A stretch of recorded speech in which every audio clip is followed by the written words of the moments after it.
Jessore medical কলেজের পেছনে চাষড়া ইউনিয়নের শঙ্করপুর এলাকার ৭৭ নম্বর মৌজার রিজিয়া খাতুনের মালিকানাধীন ৬০ শতক জমি এটি। ১৯৯৫ সালের ৭ সেপ্টেম্বর এই ৬০ শতক জমি থেকে ২০ শতক জমি ক্রয় করেন মৃত ইসহাক আলীর স্ত্রী সবুরজান বিবি।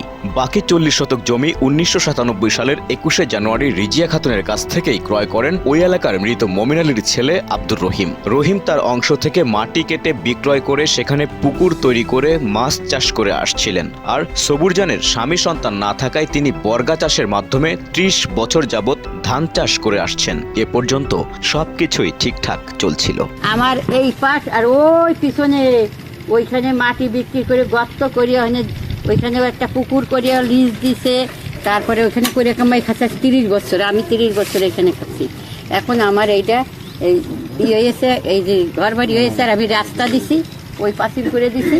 এখন ওরা এসে জোর করে আবার দখল করতে। গ্রামে শহরের ছোঁয়া লাগার পর ওই জমির পাশ দিয়ে রাস্তা নির্মিত হয়। রাস্তা হওয়ার পর রাস্তার সাথের জমিটি পড়ে সবুরজানের মালিকানাধীন সেই ২০ শতক জমি। তার পরের অংশ আব্দুর রহিমের ৪০ শতক।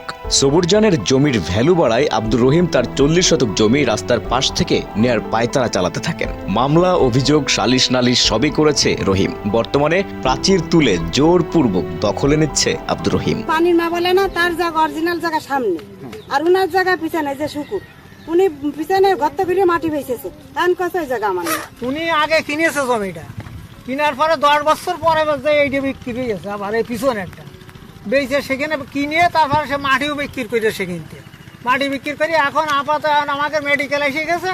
কারণ আমার সামনের দলিল আমার সামনে।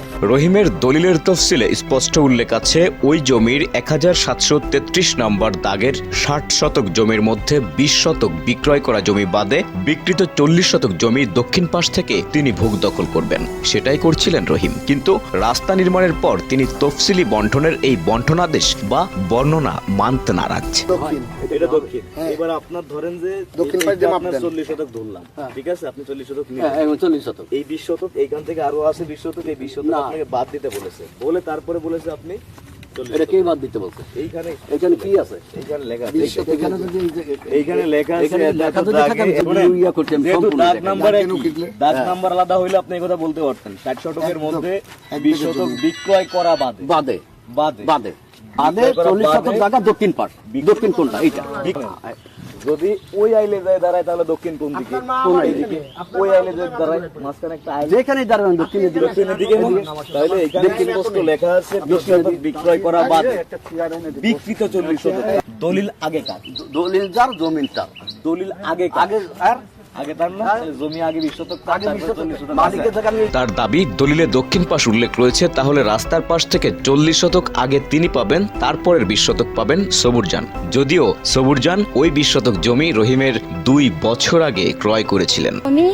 ও এখানে নিয়েছে পরে ২-৩ বছর পরে ও এখানে নিয়ে এখন এই জমির দাম এখানে বাইরেছে বলে এখন আমার দলিলে লেখা রয়েছে যে ২০ শতক বাদে শুধু একটু দিছে দক্ষিণে।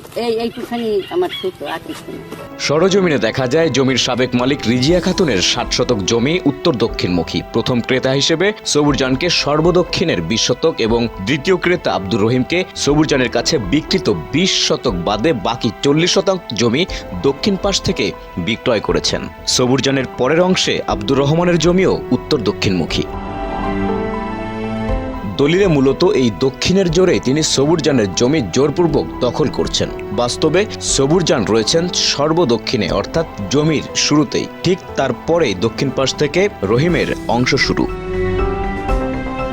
প্রশ্ন উঠেছে, যদি এমনটি না ঘটে তাহলে ১৯৯৭ সাল থেকে ২০২৪ সাল পর্যন্ত রহিম কেন ওই ৪০ শতক জমির মাটি বিক্রি করে পুকুর বানালো, মাছ চাষ করলো? কেন রাস্তা হওয়ার পর রহিম উত্তর দক্ষিণের চেতনা ফিরে পেল? বর্তমান পরিস্থিতি উত্তরণের জন্য সংশ্লিষ্ট কর্তৃপক্ষের হস্তক্ষেপ কামনা করেছেন ভুক্তভোগী সবুরজান।